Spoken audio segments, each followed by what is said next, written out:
ನೀವು ಶಾಲೆ ಕೇಳ್ತಾ ಇದ್ದೀರಿ. ಅನೇಕ ಜನ ಕರ್ತನಾದ ದೇವರನ್ನು ಅಪಾರ್ಥ ಮಾಡಿಕೊಂಡಿದ್ದಾರೆ. ಓರ್ವ ಸ್ತ್ರೀ ಅದೇ ರೀತಿಯಲ್ಲಿ ಅಪಾರ್ಥ ಮಾಡಿಕೊಂಡಿದ್ದಾಳೆ. ಅದಕ್ಕೆ ನಾನೊಂದು ಹಾಡಿಂದ ಸ್ಟಾರ್ಟ್ ಮಾಡಬೇಕೆಂಬುದಾಗಿ. ಎಂತ ಒಳ್ಳೆ ದೇವರು ಏಸಯ್ಯ,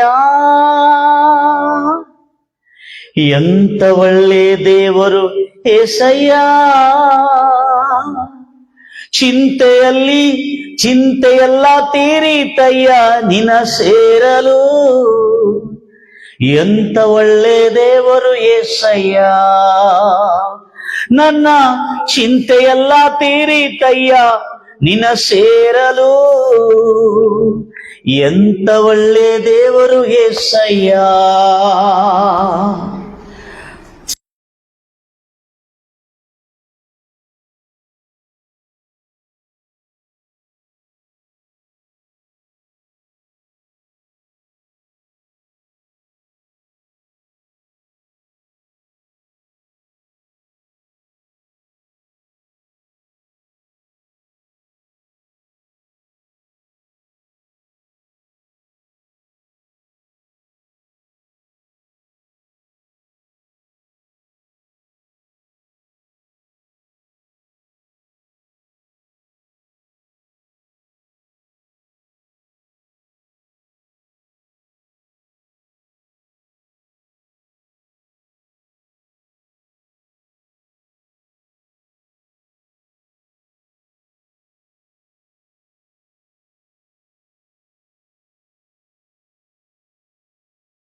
ಖಂಡಿತವಾಗಿ ಆತನು ಮಾಡತಕ್ಕಂಥನಾಗಿದ್ದಾನೆ.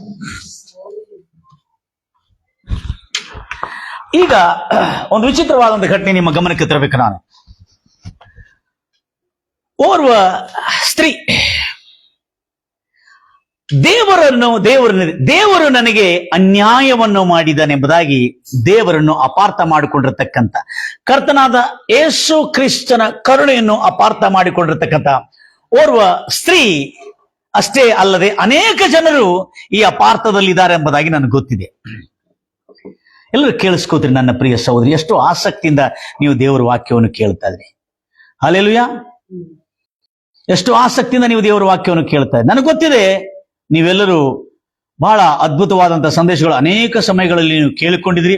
ಆದ್ರೆ ಇವತ್ತು ಓರ್ವ ಸ್ತ್ರೀ ದೇವರು ನನಗೆ ಅನ್ಯಾಯವನ್ನು ಮಾಡಿದ್ದಾನೆ, ನ್ಯಾಯವನ್ನು ಮಾಡಲಿಲ್ಲ ನನಗೆ ಎಂಬುದಾಗಿ ತನ್ನ ದುಃಖವನ್ನು ಅಳಲನ್ನು ತೋಡಿಕೊಳ್ಳುತ್ತಾ ದೇವರಾದ ಕರ್ತನಾದ ದೇವರಿಂದ ದೂರವಾದಳು.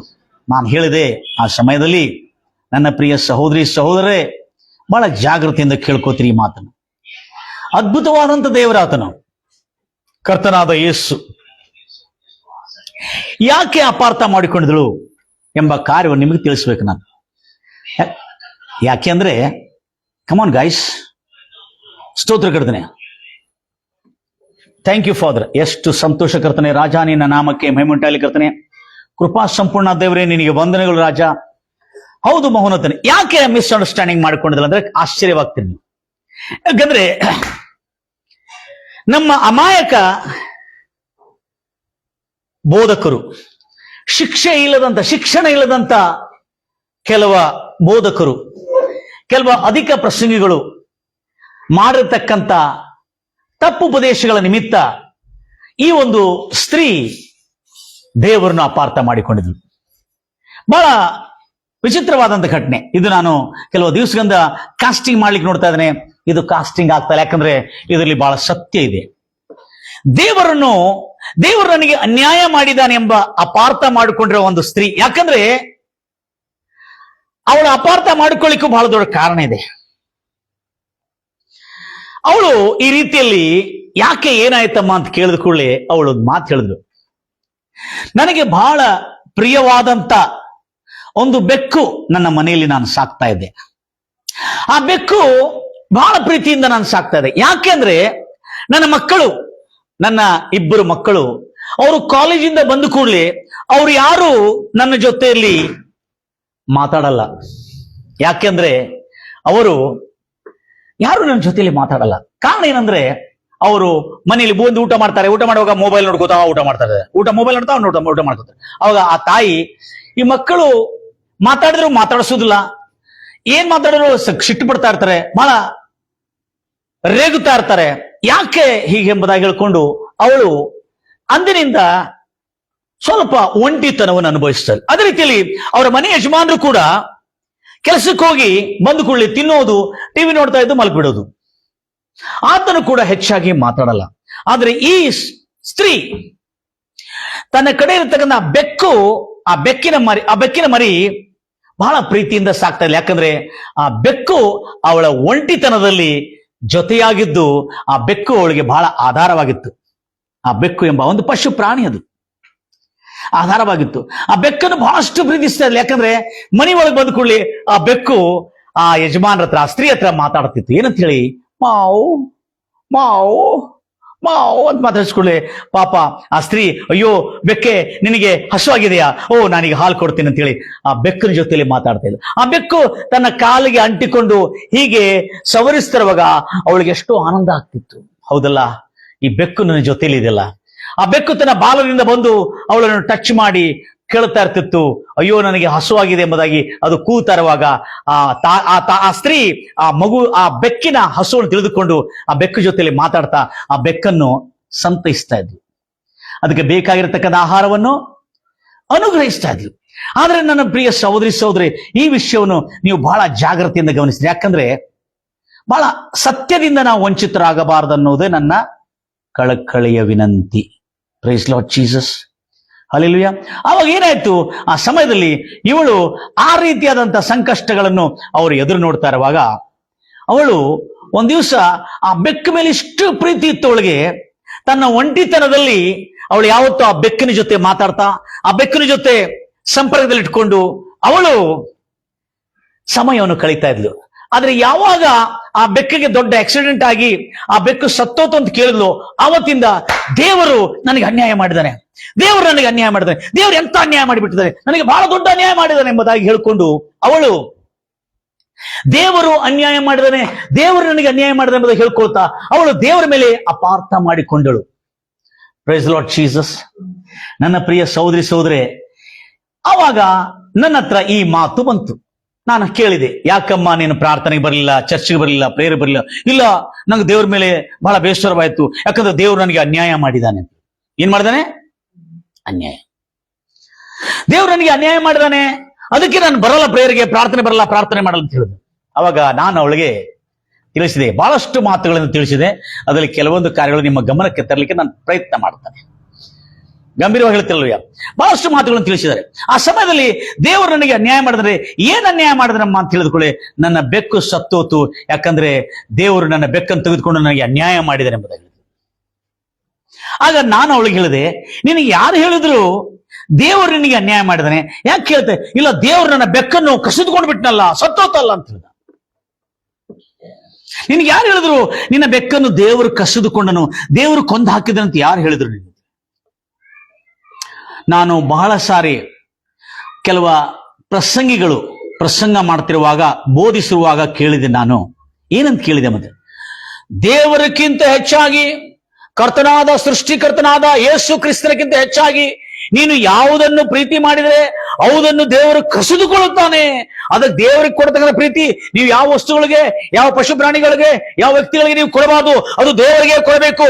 ದೇವರಿಗೆ ಕೊಡದೇ ಇದ್ರೆ ನಿಮ್ಮ ವಸ್ತುವನ್ನು ಕಸಿದುಕೊಂಡು ಬಿಡ್ತಾನೆ, ಆ ವ್ಯಕ್ತಿಯನ್ನು ಕಸಿದುಕೊಂಡು ಬಿಡ್ತಾನೆ ಎಂಬುದಾಗಿ ನಾನು ಈ ರೀತಿಯಾದಂತಹ ಬೋಧನೆಯನ್ನು ಕೇಳಿದೆ. ಸತ್ಯದಿಂದ ವಂಚಿತರಾಗಿರ್ತಕ್ಕಂಥ ಆ ಸಹೋದರಿಯಂತೆ ಅನೇಕ ಜನರು ಸತ್ಯದಿಂದ ವಂಚಿತರಾಗಿದ್ದಾರೆ. ನನ್ನ ಪ್ರಿಯ ಸಹೋದರಿ, ಇವತ್ತು ಈ ಅದ್ಭುತವಾದಂತಹ ಸಂಗತಿಯನ್ನು ಕೇಳಿಸ್ಕೋತೀರಿ. ಯಾಕಂದ್ರೆ ಆಗ ನಾನು ಕೇಳಿದೆ, ನಿನಗೆ ಯಾರು ಹೇಳಿದ್ರು ಅಂತ ಹೇಳಿರುವಾಗ ಒಬ್ಬರು ಹೇಳಿದ್ರ, ಅಲ್ಲ ಮತ್ತೆಲ್ಲ ಕೇಳಿದೆ, ನನಗೆ ನೆನಪಿಲ್ಲ, ಆದ್ರೆ ನಾನು ಬಹಳ ಸಭೆಗಳನ್ನು ತಿರುಗಾಡಿದ್ದೇನೆ, ಬಹಳ ಬಹಳ ಗುಂಪುಗಳಲ್ಲಿ ಹೋಗಿ ನಾನು ಈ ಒಂದು ಬೋಧನೆಗಳನ್ನು ಕೇಳ್ಕೊಂಡಿದ್ದೀನಿ. ಆದ್ರೆ ಬಹಳ ಜನರು ಹೇಳಿದ್ದೇನೆಂದ್ರೆ, ದೇವರಕ್ಕಿಂತ ಹೆಚ್ಚಾಗಿ ನೀನು ಏನು ಪ್ರೀತಿ ಮಾಡ್ತೀಯಲ್ಲ ಅದನ್ನು ದೇವರು ಕಸಿದುಕೊಳ್ಳುತ್ತಾನೆ ಎಂಬುದಾಗಿ ಅಂತ ಹೇಳಿದೆ. ನಾನು ಅವಾಗ ಅವಳಿಗೆ ಈ ರೀತಿಯಲ್ಲಿ ತಿಳಿಸಿದೆ, ನಿನಗೆ ಅಪಾರ್ಥ ಆಯ್ತಮ್ಮ. ಏನಂದ್ರೆ ಅವಾಗ ನಾನು ಹೇಳಿದೆ, ಆದ್ರೆ ಅವ್ರು ಏನಾದ್ರೆ ಅಧ್ಯಾಯವನ್ನು ವಚನವನ್ನು ತೋರಿಸಿದ್ರ ಆ ಬೈಬಲಿಂದ ಅಂತ ಕೇಳಿದೆ. ಇಲ್ಲ ಅವ್ರು ಏನು ಅಧ್ಯಾಯಗಳನ್ನು ವಚನಗಳು ತೋರಿಸಲಿಲ್ಲ ಅಂತ ಹೇಳಿದ್ರು. ಸರಿ, ನೀನ್ ಹೇಳಿದ್ದು ನಿಜ. ಆದ್ರೆ ಅಲ್ಲ, ಬಹಳ ದೊಡ್ಡ ಸೇವಕರು, ಎಂತ ಸೇವಕರು, ಬಹಳ ದೊಡ್ಡ ಬೋಧಕರು, ಎಂತ ದೊಡ್ಡ ಬೋಧಕರು ಅಂದ್ರೆ ನಮ್ಮ ಭಾರತ ದೇಶದ ಅತ್ಯಂತ ದೊಡ್ಡ ಬೋಧಕರು ಅವ್ರು ಹೇಳಿದ ಮಾತು ಹೆಂಗ್ ಸುಳ್ಳಾಗ್ತದೆ ಅಂತೇಳಿ ಅವಳು ನನ್ನ ಹತ್ರ ಕೇಳ್ತಾರೆ. ಅಲ್ಲ, ಅವರು ಬೈಬಲ್ ಓದಿ ಎಲ್ಲ ಹೇಳಿರ್ಬೋದು. ಅಲ್ಲ, ಬೈಬಲ್ ಓದಿ ಎಲ್ಲ ಹೇಳಿರ್ಬೋದು ಅಂದ್ರೆ ನನಗೆ ರೆಫರೆನ್ಸ್ ಕೊಡಿ ಅಂತ ಹೇಳಿದೆ. Without reference I never believe my god is bad ಅಂತ. ರೆಫರೆನ್ಸ್ ಇಲ್ಲದೆ ನನ್ನ ದೇವರು ಅನ್ಯಾಯ ಮಾಡಿದನಂದ್ರೆ ನಾನು ಒಪ್ಪಿಕೊಳ್ಳೋದಿಲ್ಲ ಅಂತ ಹೇಳಿದೆ. ನನ್ನ ಪ್ರಿಯ ಸಹೋದರಿ ಸಹೋದರೇ, ಕೊಟ್ಟಿದ್ದನ್ನು ಕಸಿದುಕೊಳ್ಳುವಷ್ಟಕ್ಕೂ ನನ್ನ ದೇವರೊಂದು ಮನುಷ್ಯನಲ್ಲ, ಆತನು ದೇವರಾಗಿದ್ದಾನೆ. ನಾವು ನಂಬಿರುವಂತ ಕರ್ತನಾದ ಯೇಸು ಮನುಷ್ಯ ಸ್ವರೂಪದಲ್ಲಿ ಬಂದು ಕೂಡ ಆತನು ಮಾನವನ ಮಧ್ಯದಲ್ಲಿ ವಾಸಿಸಿ ದೇವರ ಪ್ರತಿರೂಪವನ್ನು, ದೇವರ ವ್ಯಕ್ತಿತ್ವವನ್ನು, ದೇವರ ಗುಣಲಕ್ಷಣಗಳನ್ನು, ದೇವರ ಪ್ರೀತಿಯನ್ನು ಮಾನವರಿಗೆ ತನ್ನ ಯಜ್ಞಾರ್ಪಣೆ ಮೂಲಕವಾಗಿ, ತನ್ನ ಒಳ್ಳೆಯ ಕೃತ್ಯಗಳ ಮೂಲಕವಾಗಿ ತೋರ್ಪಡಿಸಿದ್ದಾನೆ. ಆಮೇನ್.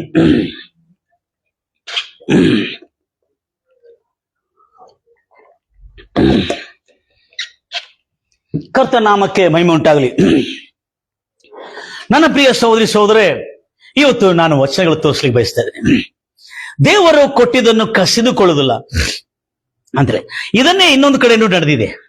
ಇದೇ ಮಾತಲ್ಲಿ ಒಂದು ಸೇವಕನು ಬೋಧನೆ ಮಾಡ್ತಾ ಇದ್ದ, ನನ್ನಂತ ಒಂದು ಸೇವಕನು ಪಾಸ್ಟರ್ ಬೋಧನೆ ಮಾಡ್ತಿದ್ದ. ಬೋಧನೆ ಮಾಡ್ತಿರುವಾಗ ಅಲ್ಲಿ ಕೆಳಗೆ ಕೂತಿರ್ತಕ್ಕಂಥ ವ್ಯಕ್ತಿ ಆ ಬೋಧನೆ ಮಾಡ್ತಿರುವ ಬೋಧಕನ ಬೋಧನೆಯನ್ನು ಕೇಳಿ, ಓ, ದೇವರು ಯಾವತ್ತು ಕೊಟ್ಟಿದ್ದನ್ನು ಕಸಿದುಕೊಳ್ಳುವುದಿಲ್ಲ, ದೇವರು ಯಾವತ್ತು ಯಾವ ಕೇಡು ಮಾಡುವುದಿಲ್ಲ, ಯಾರಿಗೂ ಕಷ್ಟ ಕಣ್ಣೀರುಗಳು ದುಃಖ ಬಾಧೆಗಳನ್ನು ಕೊಡುವುದಿಲ್ಲ ಎಂಬುದಾಗಿ ಬೋಧಿಸ್ತಿದ್ದ ನನ್ನಂತ ಬೋಧಕರು. ಬೋಧಿಸ್ತಾ ಇರುವಾಗ ಅಲ್ಲಿ ಕೆಳಗೆ ಕೂತಿರ್ತಕ್ಕಂಥ ಓರ್ವ ಅಮಾಯಕ ಭಕ್ತನು,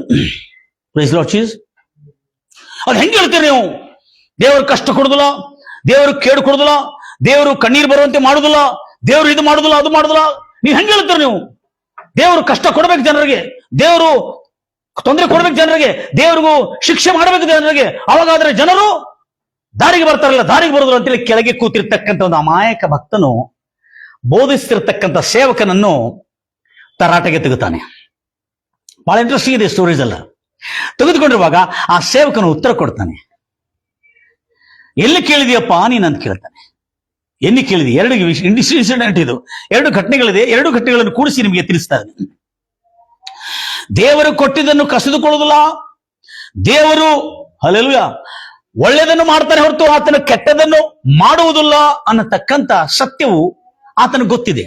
ಆಮೇಲೆ ಹೇಳ್ದ, ಬೈಬಲ್ ಅಲ್ಲಿ ಇದೆಯಲ್ಲ ಅಂತ ಹೇಳ್ದ. ಎಲ್ಲ ಕೆಳಗೆ ಕೂತಿರ್ತಕ್ಕಂಥ ಓರ್ವ ಅಮಾಯಕ ಭಕ್ತನು ಬೈಬಲ್ ಅಲ್ಲಿ ಇದೆಯಲ್ಲ ಅಂತ ಹೇಳ್ದ. ಆಯ್ತು, ಬೈಬಲ್ ಅಲ್ಲಿ ಎಲ್ಲಿದೆ? ನೆನಪಿಲ್ಲ ಆಗಿದೆ ವಚನ.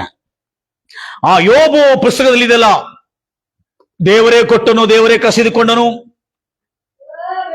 ದೇವರಿಗೆ ಸ್ತೋತ್ರ, ತಾಯಿ ಗರ್ಭದಲ್ಲಿ ಏನಿಲ್ಲುವುದನಾಗಿ ಬಂದಿನಿ, ಏನಿಲ್ಲುವುದನಾಗಿ ನಾ ಗತಿಸುತ್ತೇನೆ, ದೇವರಿಗೆ ಸ್ತೋತ್ರ, ಒಳ್ಳೆದು ಕೊಟ್ಟವನು ದೇವರೇ, ಕೆಟ್ಟದು ಕೊಟ್ಟವನು ದೇವರೇ, ದೇವರಿಗೆ ಸ್ತೋತ್ರ.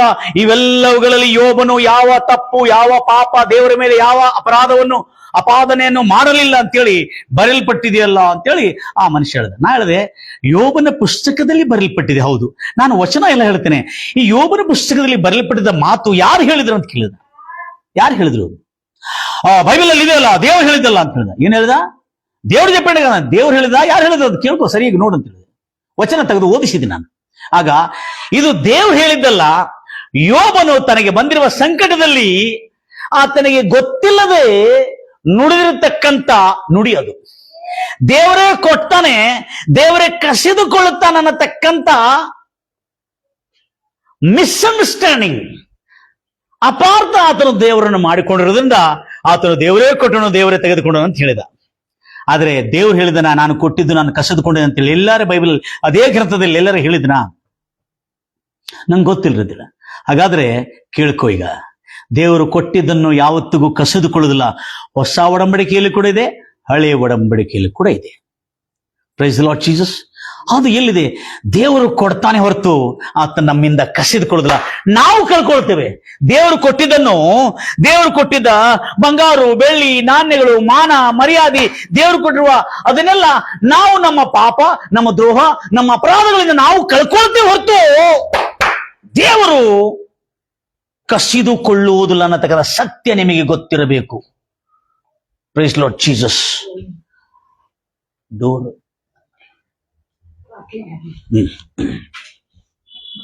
Thank you Jesus. ಗಂಭೀರವಾಗಿರ್ತಿರಲ್ವ್ಯಾ? ಕಸಿದುಕೊಳ್ತಾನೆ ಎಂಬುದಾಗಿ ಯಾರು ಹೇಳಿದ್ರು? ನಾನು ಬೈಬಲ್ ಅಲ್ಲಿ ಒಂದು ವಚನ ತೋರಿಸಿದೆ, ದಯಮಾಡಿ ಗಮನಿಸ್ತೀರಿ, ಅದನ್ನ ಬಹಳ ಜಾಗ್ರತೆಯಿಂದ ಇರ್ತೀರಿ. ಯಾಕಂದ್ರೆ ಬಹಳ ಜನರು ಕೆಲವು ಬೈಬಲ್ಗಳು ಓದ್ತಾರವಾಗ ಅವ್ರಿಗೆ ಅರ್ಥ ಆಗಲ್ಲ, ಕೆಲವು ಬೈಬಲ್ ಓದುವಾಗ ಅವ್ರಿಗೆ ಕೆಲ ಅರ್ಥ ಆಗಲ್ಲ. ಏನಂತೇಳಿ ಸತ್ಯದಿಂದ ವಂಚಿತರಾಗ್ತಾ ಇದ್ದಾರೆ. ನನ್ನ ಪ್ರಿಯ ಸಹೋದರಿ ಸಹೋದರೇ, ನೀವು ವಂಚಿತರಾಗಬಾರ್ದು ಅನ್ನತಕ್ಕಂಥ ನನ್ನ ಕಳಕಳೆಯ ವಿನಂತಿ. ಜಾಗ್ರತೆಯಿಂದ ಕೇಳ್ಕೋದ್ರಿ. ದೇವರು ಕೊಟ್ಟಿದ್ದನ್ನು ಕಸಿದುಕೊಳ್ಳೋದಿಲ್ಲ. ಒಂದು ವೇಳೆ ದೇವರು ನಿನಗೆ ಕರೆದಿದ್ದಾನೆ, ಕರಿವಣಿಗೆ ಮಾಡಿದಾನೆ, ನೀನು ಬಾ ನನ್ನ ಸೇವೆಗೆ ಬಾ ಅಂತೇಳಿ ಒಂದು ಸಾರಿ ದೇವರು ಕರೆದ್ರೆ ದೇವರು ಮತ್ತೆ ರಿಜೆಕ್ಟ್ ಮಾಡೋದಿಲ್ಲ. ಅದನ್ನು ಬೈಬಲ್ ನಲ್ಲಿದೆ. ನಾವು ಬೇಕಾದ್ರೆ ಕರೆವಿಕೆಯಿಂದ ವಂಚಿತರಾಗಿ ಬಿದ್ದು ಹೋಗ್ಬೋದು ಹೊರತು ದೇವರು ತನ್ನ ಕರೆವೆನೆಯನ್ನು ಯಾವತ್ತೂ ವಾಪಸ್ ತಗೊಳ್ಳೋದಿಲ್ಲ. ನಾವು ನಮ್ಮ ದ್ರೋಹ, ನಮ್ಮ ಪಾಪ, ನಮ್ಮ ಅಪರಾಧಗಳು, ನಮ್ಮ ಲೋಪದೋಷಗಳಿಂದ ನಾವು ದೇವರ ಕರಿವಣೆಯನ್ನು ಕಳ್ಕೊಂಡಿರ್ಬೋದು ಹೊರತು ದೇವರು ನಮ್ಮಿಂದ ವಾಪಸ್ ಕಸಿದುಕೊಳ್ಳೋದಿಲ್ಲ ಅಂತ ವಚನದ ಆಧಾರದಲ್ಲಿ ನಾನು ನಿಮ್ಮ ಹತ್ರ ಮಾತಾಡ್ತಾ ಇದ್ದೇನೆ. ರೋಮಾಪುರದವರ ಬರೆದ ಪತ್ರಿಕೆ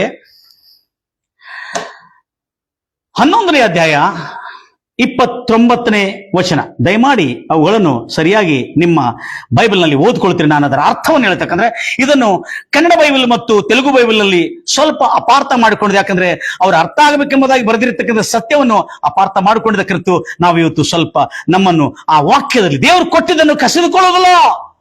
ಓದ್ತಿರಿ. ದೇವರ ವರಗಳು ಅನುಗ್ರಹಿಸುವುದಕ್ಕೂ, ಕರೆವಿಕೆ ಜನರನ್ನು ಕರೆದಿದ್ದಕ್ಕೂ ಆತನು ಹಿಂಪಡೆಯುವಂತದ್ದವನು ಅಲ್ಲ. ಏನಿದೆ? ಹಿಂದೆ ಪಡೆಯುವಂತದ್ದವನು ಅಲ್ಲ. ಅಂದ್ರೆ ಆತನು ಯಾರಿಗೂ ಅಂದ್ರೆ ಪಶ್ಚಾತ್ತಾಪವಾದದ್ದು ಅಲ್ಲ ಎಂಬುದಾಗಿ ಬರೆದಿದ್ದಾರೆ. ಅದು ಅರ್ಥ ಮಾಡೋದಕ್ಕಾಗಿ ಬಹಳ ಪ್ರಯತ್ನ ಮಾಡಿದ್ದಾರೆ. ಆದ್ರೆ ನಾನು ನಿಮ್ಗೆ ತಿಳಿಸ್ತಾ ಇದ್ದೇನೆ, ಇಂಗ್ಲಿಷ್ ಅಲ್ಲಿ ಬಹಳ ಚೆನ್ನಾಗಿದೆ. The gifts of god, the gifts of God and callings are irrevocable. ಅಂದ್ರೆ IRROCKABLE ಏನ್ ಹೇಳ್ತಾ ಇದೆ ಅಂದ್ರೆ irrevocable ಅಂದ್ರೆ ಹಿಂಪಡೆಯುವಂತದ್ದು ಅಲ್ಲ. ದೇವರ ದಾನಗಳು, ದೇವರ ಕರುವಿಣೆಗಳು ಅಂದ್ರೆ ದೇವರ ದೇವರ ಅಪಾಯಿಂಟ್ಮೆಂಟ್, ದೇವರ ಕರುವಿಣೆಗಳು ಯಾವತ್ತು ಹಿಂಪಡೆಯುವುದಿಲ್ಲ ಅನ್ನತಕ್ಕಂಥ ಸತ್ಯ ನಾವು ರೋಮಾಪುರದವರ ಬರೆದ ಪತ್ರಿಕೆಯಲ್ಲಿ 11ನೇ ಅಧ್ಯಾಯ 29ನೇ ವಚನ ನೋಡ್ತಾರೆ. Praise the Lord Jesus. ನನ್ನ ಪ್ರಿಯ ಸಹೋದರಿ ಸಹೋದರಿ, ಇಂಗ್ಲಿಷ್ ಬೈಬಲ್ ಪ್ರಕಾರವಾಗಿ, ಹಿಬ್ರೂ ಗ್ರೀಕ್ ಬೈಬಲ್ ಪ್ರಕಾರವಾಗಿ ಆತನು ಹಿಂಪಡೆಯುವುದಿಲ್ಲ ಎಂಬುದಾಗಿ ಸ್ಪಷ್ಟವಾಗಿ ಬರೆಯಲ್ಪಟ್ಟಿದೆ. ಇದನ್ನು ಅಪೊಸ್ತಲನಾದ ಪೌಲು ರೋಮಾಪುರದವರಿಗೆ ಯಾಕೆ ಬರೆದನು ಅನ್ನೋದಕ್ಕಂಥ ಸತ್ಯವನ್ನು ನಾವು ನೋಡೋಣ. ಇದನ್ನು ತಿಳಿಸಿದ ಮೇಲೆ ನಾನು ಅವಳಿಗೆ ನಿಧಾನವಾಗಿ ಬಹಳಷ್ಟು ಸೂಕ್ಷ್ಮವಾಗಿ ಅವಳಿಗೆ ತಿಳಿಸಿಕೊಟ್ಟಿದ್ದೇನೆ.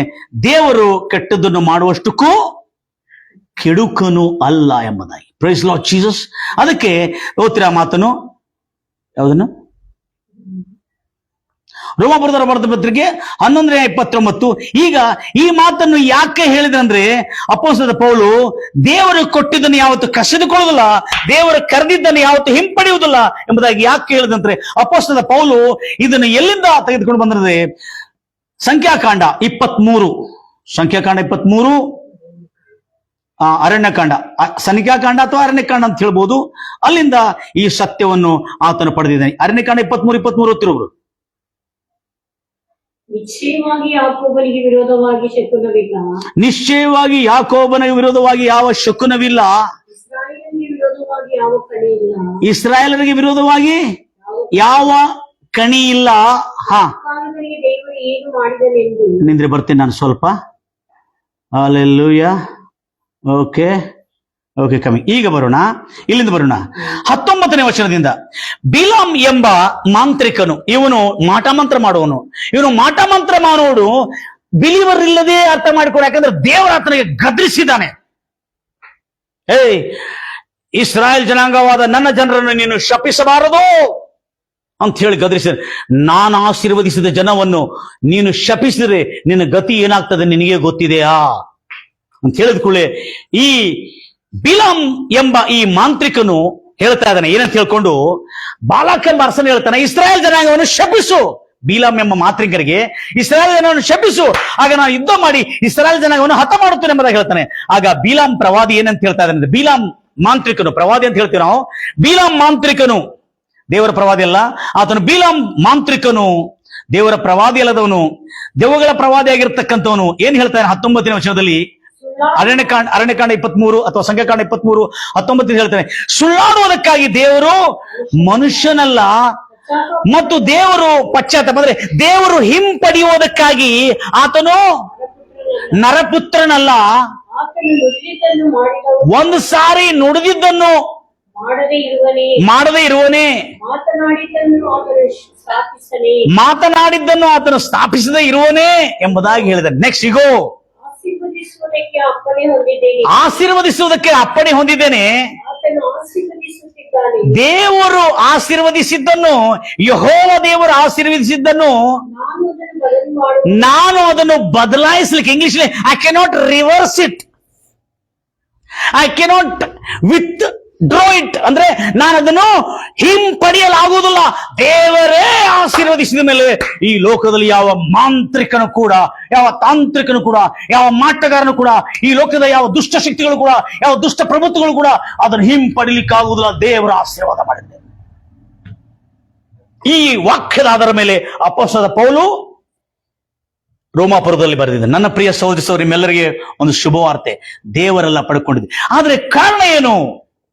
ಆತನು ಯಾಕೋಬನಲ್ಲಿ ಪಾಪವನ್ನು ಕಾಣಲಿಲ್ಲ. ಯಾಕಂದ್ರೆ ಮನುಷ್ಯನು ಕಳ್ಕೊಳ್ಳಿಕ್ಕೆ ಕಾರಣ ಏನಂತ ಹೇಳ್ತಾರೆ, ಆತನು ಯಾಕೋಬರಲ್ಲಿ ಯಾವ ಪಾಪ ಅಪರಾಧಗಳನ್ನು ಕಾಣಲಿಲ್ಲ, ಇಸ್ರಾಯೇಲಿನಲ್ಲಿ ವಕ್ರತೆಯನ್ನು ನೋಡಲಿಲ್ಲ, ಇಸ್ರಾಯೇಲ್ ಜನಾಂಗದಲ್ಲಿ ವಕ್ರತೆಯನ್ನು, ತಿರುಗಿ ಬೀಳಿ ಅಕ್ರಮವನ್ನು ನೋಡಲಿಲ್ಲ. ಅವರ ದೇವರಾದ ಕರ್ತನು, ಯೆಹೋವ ದೇವರಾದ ಕರ್ತನು ಅವರ ಸಂಗಡ ಇದ್ದಾನೆ. ಏನಿದೆ? ಅಪಜಯ ಧ್ವನಿಯಲ್ಲ, ಸೋಲಿನ ಧ್ವನಿಯಲ್ಲ, ಜಯ ಧ್ವನಿ ಅವರ ಮಧ್ಯದಲ್ಲಿ ಉಂಟು. ಅಂದ್ರೆ ಅರ್ಥ ಏನು? ದೇವರು ಕೇಳೋರ ಮೇಲೆ ಬರಬೇಕಾದ್ರೆ ದೇವರು ಕೇಡು ಮಾಡುದಿಲ್ಲ.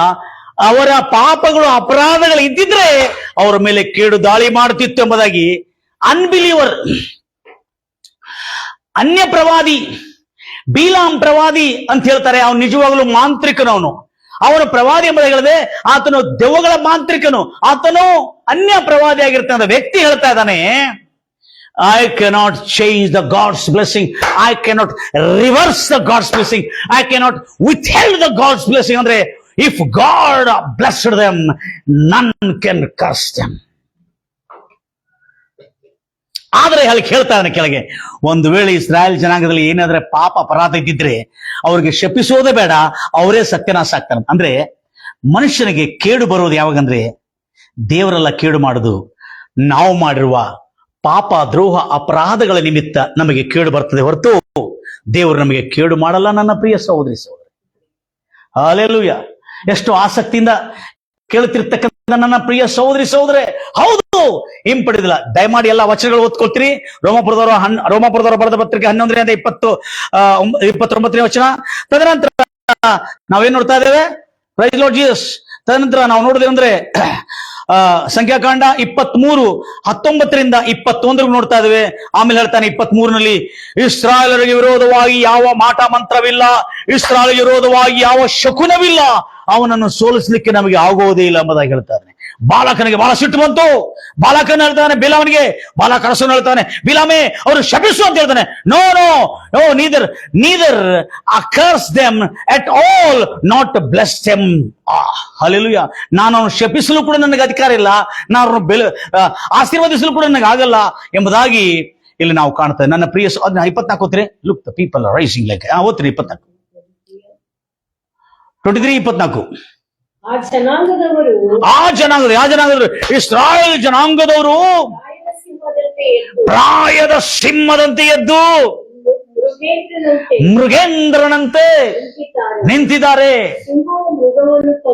ಸಿಂಹವು ಮೃಗವನ್ನು ಕೊಂದು ರಕ್ತವನ್ನು ಕುಡಿದು ರಕ್ತವನ್ನು ಕುಡಿದು ಮಾಂಸವನ್ನು ತಿಂದು ತೃಪ್ತಿ ಹೊಂದದ ಹೊರತು ಮಲಗುವುದಿಲ್ಲ ಎಂದು ಹೇಳಿದ್ರು. ಅಂದ್ರೆ ಅರ್ಥ ಏನು? ಈ ಸಿಂಹವನ್ನು ಸೋಲಿಸಲಿಕ್ಕಾಗುವುದಿಲ್ಲ. ಯಾರು?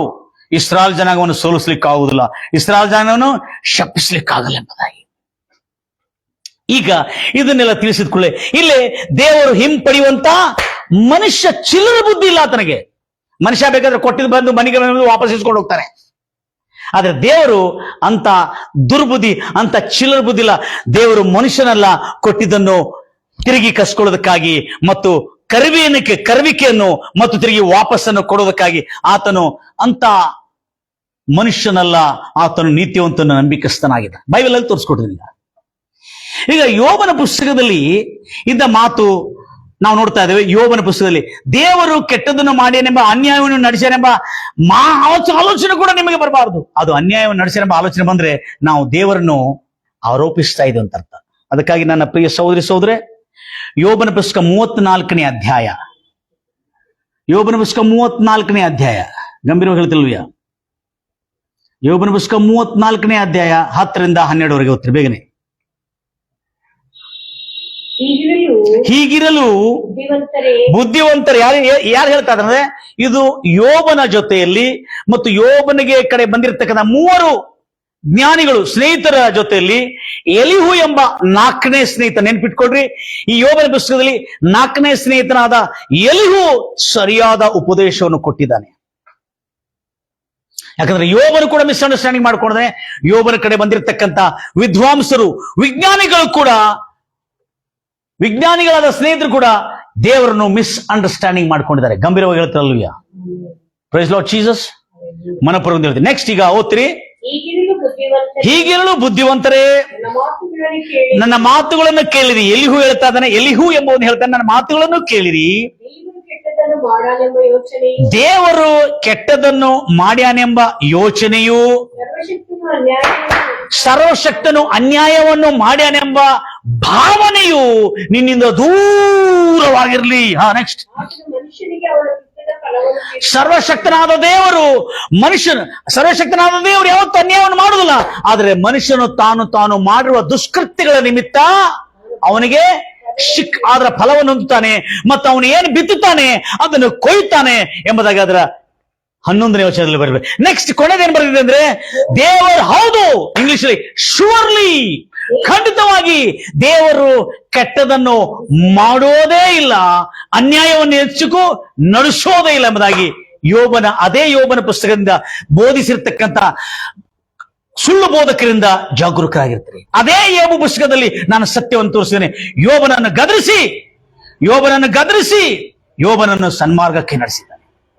ಯಾಕಂತ ಹೇಳ್ತಾನೆ, ದೇವರು ಕೆಟ್ಟದನ್ನು ಮಾಡುವುದಿಲ್ಲ, ನೀನು ದೇವರನ್ನ ಅಪಾರ್ಥ ಮಾಡಿಕೊಂಡಿದ್ದೆ ಯೋಬನ ಎಂಬುದಾಗಿ. ಆಗ ಯೋಬನು ತಾನು ಮಾಡಿರ್ತಕ್ಕಂಥ ಅಪರಾಧವನ್ನು, ತಾನು ಮಾಡಿರ್ತಕ್ಕಂಥ ಲೋಪದೋಷ ಯೋಬನಿಗೆ ಗೊತ್ತಿಲ್ಲ. ಪಾಪ ಯೋಬನಿಗೆ ಏನು ಗೊತ್ತಿತ್ತಂದ್ರೆ, ಯೋಬನು ಕೇಳಿದ ಏನಂತೇಳಿ, ದೇವರು ಒಳ್ಳೇದು ಕೊಡ್ತಾನೆ ಕೆಟ್ಟದ್ದು ಕೊಡ್ತಾನೆ. ದೇವರು ಕೇಳಿದ. ಬೈಬಲ್ ಹೇಳ್ತದೆ, ನಾನು ಪೂರ್ವದಲ್ಲಿ ಕೇಳಿದೆ ಕರ್ತನೆ, ನೀನು ಒಳ್ಳೇದು ಕೊಡ್ತಿ ಕೆಟ್ಟದ್ದು ಕೊಡ್ತಿ ಎಂಬುದಾಗಿ. Praise Lord Jesus. 42ನೇ ಅಧ್ಯಾಯ ಯೋಬನ ಪುಸ್ತಕ, 42ನೇ ಅಧ್ಯಾಯ. ಬಹಳ ಜಾಗ್ರತೆಯಿಂದ ನೋಡ್ತೀರಿ. 42ನೇ ಅಧ್ಯಾಯ ಯೋಬನ ಪುಸ್ತಕದಲ್ಲಿ ಅಲ್ಲಿ ನಾವು ನೋಡ್ತಾ ಇದ್ದೇವೆ, ನೀನು ಒಳ್ಳೇದು ಕೊಡ್ತಿ ನಾನು, ಇಲ್ಲಿ ನೋಡಿ ಏನ್ ಹೇಳ್ತಾನೆ, I know that you can do everything. ನೀನು ಅಂದುಕೊಂಡಿದ್ದು ನಿನ್ನ ಸಂಕಲ್ಪಗಳು ನನ್ನ ಜೀವನದಲ್ಲಿ ನೆರವೇರಿಸ್ತೆ, ಅದನ್ನು ಯಾರು ಹಿಂತಗಿಲಿಕ್ಕೆ ಆಗುದಿಲ್ಲ. ಇಲ್ಲಿ ಕೂಡ ಹೇಳ್ತಾ ಇದೆ ನೋಡ್ರಿ. Hello, is telling here also. English, I know that you can do everything and that no purpose of yours can be withheld from you. ಅಂದ್ರೆ ಅರ್ಥ ಏನು? ನೀನು ಸಂಕಲ್ಪ ಮಾಡಿದ್ದು ಯಾರು ಅದನ್ನು ಹಿಂತಗಿಲಿಕ್ಕಾಗುದಿಲ್ಲ, ಯಾಕಂದ್ರೆ ನಿನ್ನ ಸಂಕಲ್ಪ ಅಲ್ಲಿ ನೆರವೇರುತ್ತದೆ ಎಂಬುದಾಗಿ ಯೋಬನ ಪುಸ್ತಕ 42ನೇ ಅಧ್ಯಾಯ 2ನೇ ವಚನದಲ್ಲಿ. ನೆಕ್ಸ್ಟ್ ಈಗ ಬರ್ತಾ ಇದ್ದೇವೆ. ಯೋಬನ್ ಏನ್ ಹೇಳ್ತಾ ಇದ್ದ ನೋಡ್ರಿ, ಯೋಬ ಏನ್ ಹೇಳ್ತಾ ಇದ್ದ ನೋಡ್ರಿ. 5ನೇ ವಚನದಲ್ಲಿ, I have heard about you, ನಾನು ನಿನ್ನ ಕುರಿತು ಕಿವಿಯಾರೆ ಕೇಳಿದೆ. ನಾನು ಕಿವಿಯಾರೆ ಕೇಳಿದೆ, ಈಗಲಾದ್ರೂ, ಈಗಂದ್ರೆ ಇಷ್ಟು ವರ್ಷಗಳು ನಾನು ಕೇಳಿದೆ, ಆದ್ರೆ ಈಗ, ಯಾಕಂದ್ರೆ ರೋಗದಿಂದ ಗುಣವಾಗಲಿಕ್ಕೆ ಸಮಯ ಬಂದಿರುವಾಗ, ಅವನು ಪಶ್ಚಾತ್ತಾಪ ಪಡ್ತಿರುವ ಸಮಯದಲ್ಲಿ ದೇವರು ಎಂತವನು ಎಂಬುದಾಗಿ ಈಗ ನಾನು ನೋಡ್ತಾ ಇದ್ದೇನೆ ಅಂತ ಹೇಳ್ತಾನೆ. ಏನ್ ಮಾಡ್ತಾ ಇದ್ದಾನೆ? ನೋಡ್ತಾ ಇದ್ದೇನೆ ಎಂಬುದಾಗಿ. ಅಂದ್ರೆ ಅರ್ಥ ಏನು? ಆತನ ಕಿವಿಯಾರೆ ಕೇಳಿದ. ಯಾರ ಬಗ್ಗೆ? ದೇವ್ರ ಬಗ್ಗೆ. ದೇವರು ಒಳ್ಳೇದೂ ಕೊಡ್ತಾನೆ ಕೆಟ್ಟದೂ ಕೊಡ್ತಾನೆ ಎಂಬುದಾಗಿ ಕೇಳಿದ. ಆತನ ಕಿವಿಯಾರೆ ಕೇಳಿದ ಪೂರ್ವದಲ್ಲಿ, ದೇವರು ಕೊಡ್ತಾನೆ, ದೇವರು ಕಷ್ಟದು, ಖುದಾ ದೇಖೆ ಬಿ ದೇಖ್ತಾ ಹೈ, ಖುದಾ ಛೀನ್ ಕೆ ಬಿ ದೇಖ್ತಾ ಅಂತೇಳಿ ಈ ವದಂತಿ ತೋರ್ತು, ಈ ಒಂದು ಮಾತು ಗಾದೆ ಮಾತಾಗಿ ನಡೀತಾ ಇತ್ತು ತೋರ್ತು, ಇದು ಬೈಬಲ್ ಮಾತಲ್ಲ. ದೇವರು ಒಳ್ಳೇದು ಕೊಡ್ತಾನೆ, ಕೆಟ್ಟದು ಕೊಟ್ಟು ನಿನ್ನನ್ನು ಪರೀಕ್ಷಿಸ್ತಾನೆ ಅಂತೇಳಿ ಇದು ಗಾದೆ ಮಾತೊರ್ತು, ಇದು ಅರಬ್ ರಾಷ್ಟ್ರದಲ್ಲಿ ಇವತ್ತಿಗೂ ನಡೀತಾ ಇದೆ, ಇದು ಬೈಬಲ್ ಮಾತಲ್ಲ. Praise Lord Jesus. ಅದಕ್ಕಾಗಿ ಯೋಬನ ಕ್ಲಿಯರ್ ಆಗಿ ಹೇಳ್ತಾನೆ, I heard about you but now I see that you are a merciful God. ನೀನು ಕರುಣೆ ಉಳ್ಳವನು, ದಯೆ ಉಳ್ಳವನು, ಕನಿಕರ ಉಳ್ಳವನು, ನೀನು ಒಳ್ಳೆಯವನು, ನೀನು ಕೆಟ್ಟದನ್ನು ಮಾಡುವುದಿಲ್ಲ ಎಂಬುದಾಗಿ ಎಲಿಹೂ ನನಗೆ ಹೇಳಿದಾನೆ. ನನಗೀಗ ತಿಳುವಳಿಕೆ ಬಂದಿದೆ, ನೀನು ಅನ್ಯಾಯವನ್ನು ನಡೆಸುವುದಿಲ್ಲ ಎಂಬುದಾಗಿ ಎಲಿಹೂ ನನಗೆ ಹೇಳಿದಾನೆ. ಇನ್ನು ನನಗೆ ತಿಳುವಳಿಕೆ ಬಂದಿದೆ, ನಾನು ಆಡಿದ್ದು ನೋಡಿ ಎಷ್ಟು ಚೆನ್ನಾಗಿದೆ.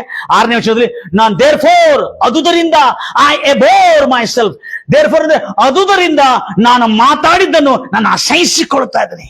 ಅದರ ನಿಮಿತ್ತ ಬೂದಿಯಲ್ಲಿಯೂ ಧೂಳಿನಲ್ಲಿ ಕೂತ್ಕೊಂಡು ಮನಸ್ಸು ತಿಳ್ಕೊಂಡು ಪಶ್ಚಾತ್ತಾಪ ಪಡ್ತಾನೆ. ಓ ದೇವರೇ, ನಾನು ನಿನ್ನ ಕುರಿತು ಮಾತಾಡಿದ್ದು ತಪ್ಪಾಯ್ತು, ನನ್ನ ಬಾಯಿಂದ ನುಡಿದಿದ್ದು ತಪ್ಪಾಯ್ತು, ನಾನು ಅಂದುಕೊಂಡಿದ್ದೆ. ಯಾಕಂದ್ರೆ ನೀನು ಕೆಟ್ಟದ್ದು ಮಾಡ್ತೀನಿ ಎಂಬುದಾಗಿ ಆಲೋಚನೆ ಮಾಡಿದಿ, ನೀನು ಕೆಟ್ಟದ್ದು ಮಾಡ್ತೀನಿ ಎಂಬುದಾಗಿ ಭಾವಿಸಿದನೆ, ಅದನ್ನೇ ನನಗೆ ಸಂಭವಿಸ್ತವೆ. ಯೋಬನ ಪುಸ್ತಕದಲ್ಲಿ ಉತ್ತರ ಕೊಡ್ತಾ ಇದ್ದೆ ನಾನು. ದೊಡ್ಡ ದೊಡ್ಡ ವಿದ್ವಾಂಸರು ಬರೆದಿರ್ತಕ್ಕಂಥ ಸತ್ಯ ಇದು, ಬೈಬಲ್ ಇಂದ ತೆಗೆದು ಬರ್ದಿತ್ತು. ಎಲ್ಲರೂ ಹೇಳ್ತೀರಲ್ವಿಯ, ಹಲ್ಲೆಲೂಯಾ. ಅದಕ್ಕೆ ನೋಡ್ರಿ, 3ನೇ ಅಧ್ಯಾಯ 25ನೇ ವಚನ ಹೇಳ್ತಾ ಇದೆ, ನಾನು ಯಾವುದರ ಕುರಿತು ಹೆಚ್ಚಾಗಿ ಭಯಪಟ್ಟಿದನೋ ಅದೇ. ಹೋಗ್ತೀರಾ ಮತ್ತೆ 3ನೇ ಅಧ್ಯಾಯ 25ನೇ ವಚನ. ಯೋಬನು ತನ್ನ ಬಾಯಿಂದ ಅಲ್ಲಿ ಹೇಳಿದಾನೆ. ಅದಕ್ಕಾಗಿ ಏನ್ ಭಯಪಟ್ಟಿದ್ದ ಅಂದ್ರೆ ಹೇಳ್ತೀನಿ ನಾನು. ಹೋಗ್ತೀರಮ್ಮ, ನಾನು ಯಾವುದಕ್ಕೆ ಹೆದರುತ್ತೇನೋ 3:25, ನಾನು ಯಾವುದರ ಕುರಿತು ಹೆದರುತ್ತೇನೋ ಅದು ತಪ್ಪದೇ ಬರುವುದು. ನೋಡಿ ಹೆಂಗ್ ಹೇಳಿದೆ, ಅದು ಶೂರ್ಲಿ, ಅದು ತಪ್ಪದೇ ಬರುವುದು. ನಾನು ಹಾ, ಯಾವ ಶಾಂತಿಯನ್ನು, ನನಗೆ ಭಯ ಹುಟ್ಟಿದೊಡನೆ ಆಪತ್ತು ಸಂಭವಿಸಿತು. ನನಗೆ ಭಯ ಹುಟ್ಟಿದೊಡನೆ ನನಗೆ ಆಪತ್ತು ಸಂಭವಿಸಿತ್ತು. ನಾನು ಯಾವುದಕ್ಕೆ ಹೆದರುತ್ತೇನೋ ಅದೇ ನನಗೆ ನನ್ನ ಮೇಲೆ ಬರುವುದು. ಈಗ ಭಕ್ತನಾದ ಯೋಬು ಹೇಳ್ತಾ ಇದ್ದಾನೆ, ನಾನು ಯಾವುದರ ಕುರಿತು ಹೆದರಿದ್ದೀನಲ್ಲ ಅದು ನನಗೆ ಬಂದ. ಅಂದ್ರೆ ಅರ್ಥ ಏನು? ದೇವರು ಕೊಡ್ತಾನೆಂಬ ನಂಬಿಕೆ ಇತ್ತು, ಆದ್ರೆ ದೇವರು ಕಸಿದುಕೊಳ್ತಾನೆಂಬ ಭಯ ಆತನಿಗಿತ್ತು. ಆದ್ರೆ ಆತನಿಗೆ ಗೊತ್ತಿಲ್ಲ ಇದು ವಾಕ್ಯದ ಪ್ರಕಾರ ಸರಿಯಲ್ಲ ಅಂತೇಳಿ ಆತನ ಅಮಾಯಕನಾಗಿದ್ದ. ಅದೇ ರೀತಿಯಲ್ಲಿ ದೇವರು ಒಳ್ಳೆದೂ ಕೊಡ್ತಾನೆಂಬ ನಂಬಿಕೆನಿತ್ತು, ಆದ್ರೆ ದೇವರು ಕೆಟ್ಟದನ್ನು ಕೊಡ್ತಾನೆಂಬ ಭಯನಿತ್ತು. 2 ಸಾರಿ ಹೇಳಿದಾನೆ, ನಾನು ಯಾವುದಕ್ಕೆ ಭೀತಿ ಪಟ್ಟಿದೆ ಅದೇ ನನಗೆ ಸಂಭವಿಸಿತು. ಮತ್ತು ಸಹೋದರ ಮಾತನು, ನನಗೆ ಭಯ ಹುಟ್ಟಿದೊಡನೆ ಆಪತ್ತು ಬಂದಿದ ಕಾರಣ ಏನಂದ್ರೆ ನನ್ನಲ್ಲಿ ಇದ್ದಂತ ಭಯದಿಂದ ನನಗೆ ಆಪತ್ತು ಸಂಭವಿಸಿತ್ತು. ನಾನು ಯಾವುದು ಬರ್ತದಂದು ಹೆದರಿದ್ದೇನೋ ಅದು ತಪ್ಪದೆ ನನ್ನ ಮೇಲೆ ಬರುವುದು. ಅಂದ್ರೆ ಯೋಬನು ತನ್ನ ಬಾಯಿಂದ ತಾನು ಮಾಡಿರ್ತಕ್ಕಂಥ ತಪ್ಪುಗಳನ್ನು ಸರಿಯಾಗಿ ಬರೆದಿದ್ದಾನೆ. ಅದು ನಾವು ಯಾವತ್ತೂ ಲಕ್ಷ್ಯ ಕೊಡ್ಲಿಲ್ಲ ನನ್ನ ಪ್ರಿಯ ಸಹೋದರ. ಅದಕ್ಕೆ ಯೋಬನು ವ್ಯಭಿಚಾರ ಮಾಡಲಿಲ್ಲ, ಹೌದು, ಆತನು ದ್ರೋಹ ಮಾಡಲಿಲ್ಲ, ಅಪರಾಧ ಮಾಡಲಿಲ್ಲ, ಯಾವ ರೀತಿಯಾದ ಮಾನವರಿಗೆ ಕೇಡು ಮಾಡಲಿಲ್ಲ. ಆದ್ರೆ ಒಂದು ಆಜ್ಞೆ ತಪ್ಪಿದ್ದಾನೆ, ದೇವರೇ ಕೊಟ್ಟನು ದೇವರೇ ತೆಗೆದುಕೊಂಡು ಎಂಬುದಾಗಿ ವ್ಯರ್ಥವಾದ ಕಾರ್ಯಗಳಿಗೆ ಯೆಹೋವನ ಹೆಸರನ್ನು ಎತ್ತಿದ್ದಾನೆ ಆತನು. 3ನೇ ಆಜ್ಞೆ ಇದು ಬೈಬಲ್ ಅಲ್ಲಿ. 10 ಆಜ್ಞೆಗಳಲ್ಲಿ 3ನೇ ಆಜ್ಞೆ, ಯೆಹೋವನಾದ ನಾನೇ ನಿನ್ನ ದೇವರು. 1ನೇ ಆಜ್ಞೆ. 2ನೇ ಆಜ್ಞೆ, ವಿಗ್ರಹಗಳನ್ನು ರೂಪಿಸಿ ಅವುಗಳಿಗೆ ಅಡ್ಡ ಬೀಳಬಾರದು. 2ನೇ ಆಜ್ಞೆ, ಸೇವಿಸಬಾರದು. 3ನೇ ಆಜ್ಞೆ, ಯೆಹೋವನ ಹೆಸರನ್ನು ವ್ಯರ್ಥವಾದ ಕಾರ್ಯಗಳಿಗೆ ಎತ್ತಬಾರದು. ಎತ್ತಿದ್ದವನು ಆ ಅಪರಾಧದಿಂದ ಎಂದಿಗೂ ತಪ್ಪಿಸಿಕೊಳ್ಳಲಾರನು ಎಂಬುದಾಗಿ. ಯೋಬನು ಈ ತಪ್ಪನ್ನು, ಈ ಅಪರಾಧವನ್ನು ತಿಳಿಯದೆ ಅರಿಯದೆ ಅಮಾಯಕನಾದ ಯೋಬನು ಹೇಳ್ತಾ ಇದ್ದಾನೆ, 3 ಜ್ಞಾನಿಗಳು ಬಂದಿರುವ ನನ್ನ ತಪ್ಪೇನಾದ್ರೆ ತೋರಿಸ್ಕೊಡಿ, ನಾನು ಒಪ್ಕೊಳ್ತೀನಿ ಅಂತ ಹೇಳ್ತಾನೆ. ಆದ್ರೆ ಎಲಿಹು ಎಂಬ ಯವನಸ್ಥನು, 3 ಜ್ಞಾನಿಗಳಲ್ಲಿ ಯೋಬನೊಂದು ಜ್ಞಾನಿ, 4ನೇವನು. ಆದ್ರೆ 4ನೇ ಆಗಿರ್ತಾನೆ ಸ್ನೇಹಿತರು. 3 ಸ್ನೇಹಿತರಿಗೆ 4ನೇ ಸ್ನೇಹಿತನ ಹೆಸರು ಅಲ್ಲಿ ನಾವು ಬಹಳ ಸಾರಿ ಗಮನಿಸಲಿಲ್ಲ. ಎಲಿಹು ಎಂಬ ಬೋಧಕನು ಯೋಬನಿಗೆ ಸರಿಯಾಗಿ ಎಕ್ಸ್ಪ್ಲೇನ್ ಮಾಡ್ತಾನೆ, ದೇವರು ಅನ್ಯಾಯ ಮಾಡಲಿಲ್ಲ, ದೇವರು ಕೆಟ್ಟದನ್ನು ಮಾಡಲಿಲ್ಲ, ನೀನು ದೇವರು ಕೆಟ್ಟದನ್ನು ಮಾಡ್ತಾನೆ ಎಂಬುದಾಗಿ ಭಯ ನಿನ್ನಲ್ಲಿತ್ತು, ದೇವರು ಕೊಟ್ಟಿದ್ದನ್ನು ಕಸಿದುಕೊಳ್ತಾನೆ ಎಂಬ ಭಯ ನಿನ್ನಲ್ಲಿತ್ತು, ಭಾವನೆ ನಿನ್ನಲ್ಲಿತ್ತು. ಅದಕ್ಕಾಗಿ ನೀನು ಏನು ಯೋಚಿಸಿದ, ಏನು ನಂಬಿದಿಲ್ಲ, ಅದೇ ನಿನಗೆ ಆಗಿದೆ ಹೊರತು ದೇವರು ನಿನಗೆ ಕೆಟ್ಟದನ್ನು ಮಾಡಲಿಲ್ಲ ಎಂಬುದಾಗಿ. ನನ್ನ ಪ್ರಿಯ ಸಹೋದರಿ, ಯೋಬನು ತನ್ನ ಪಾಪ ಅಪರಾಧಗಳನ್ನು ಒಪ್ಪಿಕೊಂಡಿದ್ದಾನೆ. ನಾನು ಆ ಬೆಕ್ಕನ್ನು ಕಳೆದುಕೊಂಡಿರುವ ಸ್ತ್ರೀಗಳಿದ್ದೇನೆ, ಸಿಸ್ಟರ್, ನೀನು ದೇವರು ಕಸಿದುಕೊಂಡನಂತ ಹೇಳಿದಿಲ್ಲ, ಈಗ ಹೇಳು, ನಿನ್ನಲ್ಲಿ ನಮ್ಮಲ್ಲಿ ಇರ್ತಕ್ಕಂಥ ಲೋಪ ದೋಷಗಳು ಏನಿಲ್ಲವಾ? ಅವಾಗ ಸಹೋದರಿ ಹೇಳಿದ್ರು, ಹೌದು ಪಾಸ್ಟರ್, ನೀವು ಹೇಳಿದ ನಿಜ, ನಾನು ಪಾಪಿಯಾಗಿದ್ದೇನೆ, ನನ್ನ ಪಾಪ, ನನ್ನ ದ್ರೋಹದ ಅಪರಾಧ ನಿಮಿತ್ತವೇ ನನ್ನ ಬೆಕ್ಕು ಸತ್ತೋಗಿದಂತೆ ಈಗ ನನಗೆ ಗೊತ್ತಾಯ್ತು ಎಂಬುದಾಗಿ ತಾನು ಪಶ್ಚಾತ್ತಾಪ ಪಟ್ಟು ಬೈಬಲ್ನಲ್ಲಿ ಯೋಬನು ಹೇಗೆ ನಾನು ಆಡಿದ್ದು, ನಾನು ಮಾತಾಡಿದ್ದು, ನಾನು ನಿನ್ನ ಮೇಲೆ ಆರೋಪ ಹೊರಿಸಿದ್ದು ನನ್ನ ತಪ್ಪಾಯ್ತು ದೇವರೇ ಎಂಬುದಾಗಿ ಬೂದಿಯಲ್ಲಿ ಮಣ್ಣಿನ ಧೂಳಲ್ಲಿ ಕೂತ್ಕೊಂಡು ಹೇಗೆ ಪಶ್ಚಾತ್ತಾಪ ಪಟ್ಟನು, ಅದೇ ರೀತಿಯಲ್ಲಿ ಆ ಸಹೋದರಿ ತಾನು ಪಶ್ಚಾತ್ತಾಪ ಪಟ್ಟಳು. ಅಯ್ಯೋ, ಮನಸ್ಸು ತಿಳ್ಕೊಳ್ಳು, ಯಾಕಂದ್ರೆ ಇನ್ನು ಮುಂದೆ ದೇವರು ಕೆಟ್ಟದ್ದು ಮಾಡುದಿಲ್ಲ, ಒಳ್ಳೆಯದನ್ನೇ ಮಾಡ್ತಾರೆ ಎಂಬುದಾಗಿ ತನ್ನ ಮನಸ್ಸನ್ನು ತಿಳ್ಕೊಂಡ್ಲು. ಆತನು ಕೇಡು ಮಾಡುದಿಲ್ಲ, ಆತನು ಒಳ್ಳೇದು ಮಾಡ್ತಾನೆ. ಆತನು ಕೊಟ್ಟಿದ್ದನ್ನು ಕಸಿದುಕೊಳ್ಳುದಿಲ್ಲ, ಆತನು ಒಳ್ಳೇದು ಮಾಡ್ತಾನೆ ಎಂಬುದಾಗಿ, ಪ್ರೈಸ್ ಲಾರ್ಡ್ ಜೀಸಸ್, ಆತನು ಒಳ್ಳೇದು ಮಾಡ್ತಾನೆ ಎಂಬುದಾಗಿ, ಥ್ಯಾಂಕ್ ಯು ಜೀಸಸ್, ಹಲ್ಲೆಲೂಯಾ, ಒಳ್ಳೇದು ಮಾಡ್ತಾನೆ ಎಂಬುದಾಗಿ ತಾನು ತಿಳಿದುಕೊಳ್ಳು, ಅರ್ಥಕೊಂಡ್ಲು. ಪ್ರೈಸ್ ಲಾರ್ಡ್ ಜೀಸಸ್, ಗಂಭೀರವಾಗಿ ಹೇಳ್ತಿರಲ್ವಯ್ಯ, ಮನಪೂರ್ವಕಂದು ಹೇಳ್ತಿರಲ್ವಯ್ಯ. ಆವಾಗ ಅವಳು ಪಶ್ಚಾತ್ತಾಪಟ್ಟು, ಹೌದ್ರಿ ದೇವರು ಒಳ್ಳೇದನ್ನೇ ಮಾಡ್ತಾನೆ. ಆವಾಗ ಯೋಬನು ಯಾವಾಗ ಹೌದು ನಾನು ಧೂಳಿನಲ್ಲಿ ಬೂದಿನಲ್ಲಿ ಕೂತ್ಕೊಂಡು ಮನಸ್ಸು ತಿಳ್ಕೊಳ್ತಾನೆ, ದೇವರು ಒಳ್ಳೇದು ಮಾಡ್ತಾನೆ ಎಂಬುದಾಗಿ ಅರ್ಥ ಮಾಡಿಕೊಡ್ತಾನೆ, ಇನ್ನು ಮುಂದೆ ನಾನು ಎಂದಿಗಿಂತ ಮಾತಾಡೋದಿಲ್ಲ, ನನ್ನ ಮನಸ್ಸೊಳಗೆ ಯಾವತ್ತು ದೇವರು ಕೆಟ್ಟದ್ದು ಮಾಡ್ತಾನೆ ಎಂಬ ಭಾವನೆನೋ ಆಲೋಚನೆನೋ ನಾನು ಬರಲಿಕ್ಕೆ ಅನುಮತಿ ಕೊಡುವುದಿಲ್ಲ ಎಂಬುದಾಗಿ ಹೇಳ್ಕೊಂಡು ಯೋಬನು ಯಾವಾಗ ಮನಸ್ಸು ತಿರುಕೊಂಡು ಮಾನಸಾಂತರ ಮನಸ್ಸು ಬದಲಾಯಿಸಿಕೊಂಡು ದೇವರ ಒಳ್ಳೆತನವನ್ನು ತಿಳಿದುಕೊಂಡು ಪಶ್ಚಾತ್ತಾಪ ಪಟ್ಟು ಅವುಗಳನ್ನು ಒಪ್ಪಿಕೊಂಡು ಬಿಟ್ಟುನೋ, ಆಗ ದೇವರು ಯೋಬನನ್ನು 12ನೇ ವಚನದಲ್ಲಿ ಆರಂಭದ ದಿನಗಳಿಗಿಂತಲೂ, ಆರಂಭದ ದಿನದಲ್ಲಿ ಕೂಡ ದೇವರ ಬ್ಲೆಸ್ಸಿಂಗ್ ಇದೆ, ಆರಂಭದ ದಿನಗಳಿಗಿಂತಲೂ ದೇವರು ಹೇಳ್ತಾರೆ, ಯೋಬನ ಆರಂಭದ ದಿನಗಳಿಗಿಂತಲೂ ಕಡೇ ದಿನಗಳಲ್ಲಿ ಅತ್ಯಧಿಕವಾಗಿ ಆಶೀರ್ವದಿಸಿದನು. ಹೇಗೆ ಆಶೀರ್ವದಿಸಿದಂದ್ರೆ, ಆತನಿಗೆ ಮೊದಲು 7,000 ಕುರಿಗಳಿದ್ದವು. ಆಮೇಲೆ ದೇವರು ಏನ್ ಮಾಡಿದ್ರು, 14,000 ಕುರಿಗಳಾಗುವಂತೆ ಮಾಡಿದನು. ಆತನು ಆ ಯೋಬನಿಗೆ 3,000 ಕುರಿಗಳಿದ್ದು, ಒಂಟೆಗಳಿದ್ದು, ಅದಕ್ಕೆ ಎಷ್ಟು ಸಾವಿರ, 6,000 ಒಂಟೆಗಳಾಗುವಂತೆ ಮಾಡಿದನು.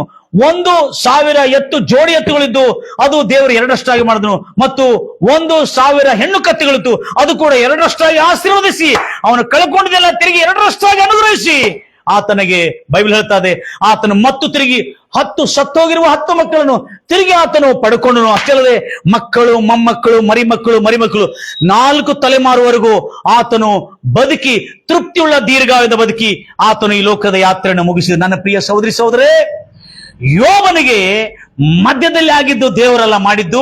ಯೋಬನ ಆರಂಭದ ದಿನಗಳು, ಆರಂಭದ 60 ವರ್ಷಗಳು ದೇವರ ಆಶೀರ್ವಾದಿಸಿತು, ಕಡೆ 140 ವರ್ಷಗಳು ದೇವರ ಆಶೀರ್ವಾದಿತ್ತು. ಮಧ್ಯದಲ್ಲಿ ಬಂದಿರ್ತಕ್ಕಂಥ ಕೇಡು ಅದು ತನ್ನ ಲೋಪ ದೋಷಗಳಿಂದ, ತನ್ನ ಅಪನಂಬಿಕೆಯಿಂದ ಬಂದಿರ್ತಕ್ಕಂಥ ಕೇಡೇ ಹೊರತು ಅದು ದೇವರ ಆತನಿಗೆ ಅನ್ಯಾಯ ಮಾಡಲಿಲ್ಲ ಎಂಬುದಾಗಿ ಯೋಬನ ಪುಸ್ತಕವನ್ನು ಸುಮ್ಮನೆ ಬರೆಸಿಲ್ಲ. ನಾವೆಲ್ಲರೂ ದೇವರ ಒಳ್ಳೆತನವನ್ನು, ದೇವರ ಪ್ರಾಮಾಣಿಕತ್ವವನ್ನು, ದೇವರ ನೀತಿಯನ್ನು, ದೇವರು ಎಷ್ಟು ಒಳ್ಳೆಯವನಾಗಿದ್ದಾನೆ, ನೀತಿವಂತನಾಗಿದ್ದಾನೆ ಎಂಬುದಾಗಿ ತೋರಿಸುವುದಕ್ಕಾಗಿ ಆ ಯೋಬನ ಪುಸ್ತಕವನ್ನು ಬರೆದಾನೆ. ಮೊದಲನೇದಾಗಿ ನಾವು ತಿಳ್ಕೊಳ್ಬೇಕಾಗಿದ್ದು, ಈ ಯೋಬನ ಪುಸ್ತಕದಲ್ಲಿ ಕೀ ವರ್ಸ್, ಒಂದು ಕೀ ಟೆಕ್ಸ್ಟ್ ಎಲ್ಲಿದೆ ಅಂದ್ರೆ, ಯೋಬನ ಪುಸ್ತಕದಲ್ಲಿ ಒಂದು ಕೀ ಟೆಕ್ಸ್ಟ್ ಎಲ್ಲಿದೆ ಅಂದ್ರೆ, ಅದೇ ಕೊನೆಯ ಅಧ್ಯಾಯ 42ನೇ ಅಧ್ಯಾಯ 12ನೇ ಹೇಳಲಾಗಿದೆ, ಯೋಬನ ಆರಂಭದ ದಿನಗಳಿಗಿಂತಲೂ ಕಡೆ ದಿನಗಳನ್ನು ಅತ್ಯಧಿಕವಾಗಿ ಆಶೀರ್ವದಿಸಿದನು. ಇದು ಯೋಬನ ಪುಸ್ತಕದ ಕೀ ವರ್ಸ್ ಆಗಿದೆ. ಎಲ್ಲರೂ ಹೇಳ್ತಿರಲ್ಲೂಯ್ಯ, ಗಂಭೀರವಾಗಿ ಹೇಳ್ತಿರಲ್ಲೂಯ್ಯ. ನನ್ನ ಪ್ರಿಯ ಸಹೋದರಿ, ಎಂತ ಒಳ್ಳೆ ದೇವರು, ಎಂತ ಒಳ್ಳೆ ವರಗಳಿಂದ ನಮ್ಮನ್ನು ತುಂಬಿದ್ದಾನೆ. ಆದ ಕಾರಣ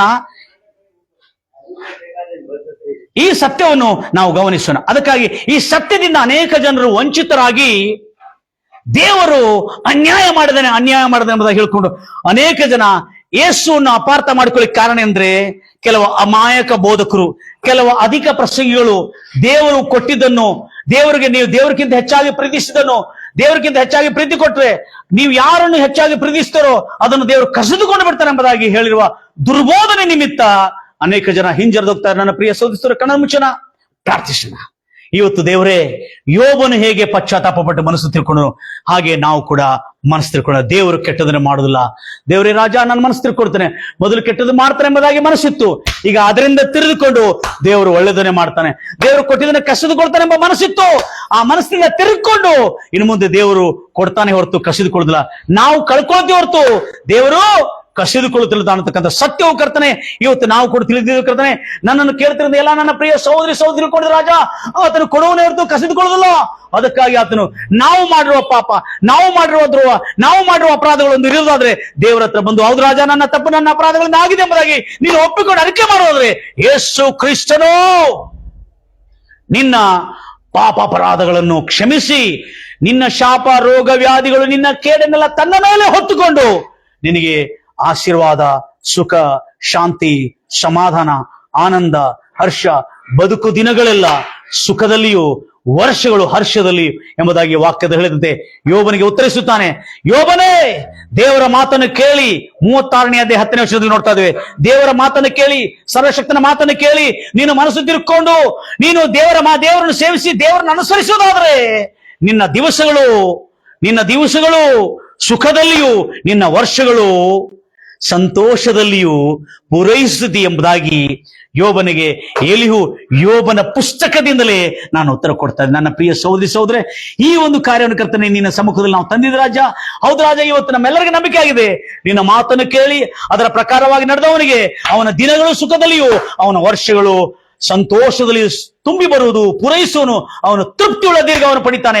ಯೇಸು ನಾಮದಲ್ಲಿ ಯಾರ್ಯಾರು ಅನಾರೋಗ್ಯದಲ್ಲಿ ಬಾಧಿಸಲ್ಪಡ್ತಾ ಇದ್ದಾರೆ, ಯಾರ್ಯಾರು ಇಂಥ ಅಪನಂಬಿಕೆಯಿಂದ, ಇಂಥ ಒಂದು ಮಿಸ್ಅಂಡರ್ಸ್ಟ್ಯಾಂಡಿಂಗ್ ಇಂದ, ಇಂಥ ಒಂದು ಅಪಾರ್ಥ ಮಾಡಿಕೊಂಡಿದ್ದಾರೆ, ದೇವರು ನನಗೆ ಅನ್ಯಾಯ ಮಾಡ್ತಾರೆ ಮತ್ತೆ ಅಪಾರ್ಥ ಮಾಡಿಕೊಂಡಿದ್ದಾರೆ, ನಮ್ಮೆಲ್ಲರನ್ನು ಕ್ಷಮಿಸು ರಾಜ. ನೀನು ಒಳ್ಳೆಯವನು. ನಾವು ಮಾಡುವ ಪಾಪ, ನಾವು ಮಾಡುವ ಕೇಡು, ನಾವು ಮಾಡುವ ದಂಡನೆ ನಿನ್ನ ಮೇಲೆ ಹೊತ್ತುಕೊಂಡಿದೆ ರಾಜ.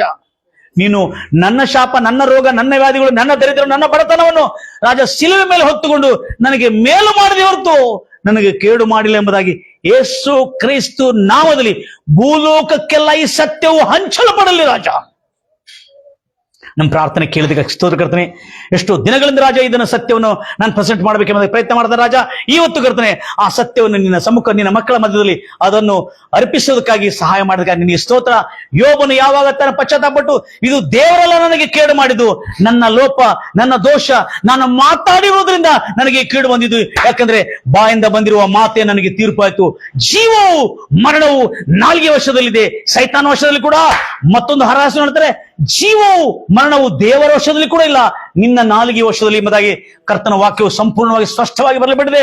ಹೌದು ರಾಜ, ಯೋಬನ ಪಶ್ಚಾತ್ತಾಪಟ್ಟಂತೆ ಇನ್ನು ಮುಂದೆ ಕರ್ತನೆ ದೇವರು ನನಗೆ ಮೇಲು ಮಾಡೋನು, ದೇವರು ನನಗೆ ಒಳ್ಳೇದು ಮಾಡೋನು, ದೇವರು ನನಗೆ ಯಾವತ್ತೂ ಕೇಡು ಮಾಡೋದಿಲ್ಲ ಎಂಬುದಾಗಿ ನಾವು ನಂಬುತ್ತಾ ಹಾರೈಸುತ್ತಾ ನಿನ್ನ ನಾಮವನ್ನು ಮಹಿಂಪಡಿಸಕರ್ತನೆ ರಾಜ. ಎಲ್ಲಾ ಜನರು ಕೇಳ್ತಿರ್ತಕ್ಕಂಥ ಎಲ್ಲರಿಗೆ ಯಾರ್ಯಾರು ಕೇಳ್ತಾ ಇದ್ದಾರೆ ರಾಜ, ಯಾರ್ಯಾರು ಅನಾರೋಗ್ಯದಲ್ಲಿ ಬಾಧಿಸಲ್ಪಡ್ತಾ ಇದ್ದಾರೆ, ಯಾರ್ಯಾರು ಅಪಾರ್ಥ ಮಾಡಿಕೊಂಡು ಅನ್ಯಾಯ ಮಾಡಿದರೆ ಎಂಬುದಾಗಿ ಅಂದುಕೊಂಡಿದ್ದಾರೆ, ಅವರೆಲ್ಲರನ್ನು ಕ್ಷಮಿಸಿ ಕರ್ತನೆ. ಇವತ್ತು ನೀನು ನಿನ್ನ ಶಿಲುವೆ ಮರಣವನ್ನು ಸ್ಮರಿಸಿ, ನಿನ್ನ ಶಿಲುವೆ ಶ್ರಮೆಯನ್ನು ಸ್ಮರಿಸಿ ನಮ್ಮ ಶಾಪ, ನಮ್ಮ ರೋಗಗಳನ್ನು ನೀನು ಹೊತ್ತುಕೊಂಡಿದಿ. ಕೇಳುತ್ತಿರ್ತಕ್ಕಂಥವ್ರು ಎಲ್ಲರಿಗೆ ಸ್ವಸ್ಥತವಾಗಲಿ ಕರ್ತನೆ, ಶಾಪದಿಂದ ಮುಕ್ತರಾಗಲಿ ಕರ್ತನೆ, ರೋಗದಿಂದ ಮುಕ್ತರಾಗಲಿ ಕರ್ತನೆ. ಯೇಸುವೇ, ನೀನು ನಮ್ಮ ಶಾಪವನ್ನು ಹೊತ್ತುಕೊಂಡಿದೆ ಎಷ್ಟು ನಿಜವೋ, ನನ್ನನ್ನು ಕೇಳುತ್ತಿರ್ತಕ್ಕಂಥ ಎಲ್ಲಾ ಜನರ ಆಶೀರ್ವದಿಸಲ್ಪಟ್ಟಿದ್ದು ಕೂಡ ಅಷ್ಟೇ ನಿಜ ಕರ್ತನೆ. ನೀನು ಯೇಸುವೆ ಶಿಲುವೆ ಮೇಲೆ ಗಾಯಪಟ್ಟದ್ದು ಎಷ್ಟು ನಿಜವೋ, ಆ ಜನ ನನ್ನನ್ನು ಕೇಳುತ್ತಿದ್ದ ಎಲ್ಲಾ ಜನರು ಗುಣವಾಗಿದ್ದು ಕೂಡ ಅಷ್ಟೇ ನಿಜವೇ ಕರ್ತನೆ. ಯೇಸುವೆ, ನೀನು ನಮ್ಮ ಪಾಪವನ್ನು, ನಮ್ಮ ಅಪರಾಧಗಳನ್ನು ಹೊತ್ತುಕೊಂಡಿದ್ದು ಎಷ್ಟು ನಿಜವೋ, ನಮ್ಮನ್ನು ಪರಿಶುದ್ಧ ಪಡಿಸಿದ್ದು ಕೂಡ, ನಮ್ಮ ಪಾಪಗಳನ್ನು ಅಳಿಸಿದ್ದು ಕೂಡ ಅಷ್ಟೇ ನಿಜ ಎಂಬುದಾಗಿ ನಾವು ನಂಬುತ್ತಾ ಇದ್ದೇವೆ. ಕೃಪಾ ಕನಿಕರವುಳ್ಳ ದೇವರೇ, ಅವರೆಲ್ಲರಿಗೆ ಶುಭವಾಗಲಿ, ಮೇಲಾಗಲಿ, ಬದುಕುತ್ತಿರುವ ದಿನಗಳು ಸುಖಕರವಾಗಿಯೂ ವರ್ಷಗಳು ಹರ್ಷದಿಂದ ಪೂರೈಸಲಿ ಎಂಬುದಾಗಿ ಹಾರೈಸುತ್ತಾ ಯೇಸು ಕ್ರಿಸ್ತ ನಾಮದಲ್ಲಿ ಪ್ರಾರ್ಥಿಸಿ ಬೇಡಿ ಹೊಂದಿದ್ದೀನಿ ತಂದೆ, ಆಮೇನ್. ನನ್ನ ಪ್ರಿಯ ಸಹೋದರೇ, ದೇವರನ್ನು ಅಪಾರ್ಥ ಮಾಡಿಕೊಂಡಿದ್ದ ಅನೇಕ ಜನರಿಗೆ ಈ ಸಂದೇಶವನ್ನು ಸಾರ್ತೀರಿ, ಎಲ್ಲರಿಗೆ ಹಂಚ್ತೀರಿ. ನೀವು ಇದನ್ನು ಹಂಚಿ ನಿಮ್ಮ ಜೀವನದಲ್ಲಿ ನೀವಲ್ಲದೆ ಅನೇಕ ಜನ ತಿಳ್ಕೊ. ವಚನಗಳೆಲ್ಲ ನಾನು ಅದರ ಡಿಸ್ಕ್ರಿಪ್ಷನ್ ನಲ್ಲಿ ಹಾಕ್ತೀನಿ. ಈಗ ಒಂದೇ ವಚನ ಹಾಕಿದ್ದೇನೆ, ಆ ವಚನಗಳನ್ನು ಕೂಡ ಕೇಳ್ಕೊಂಡು ಸಾಕು.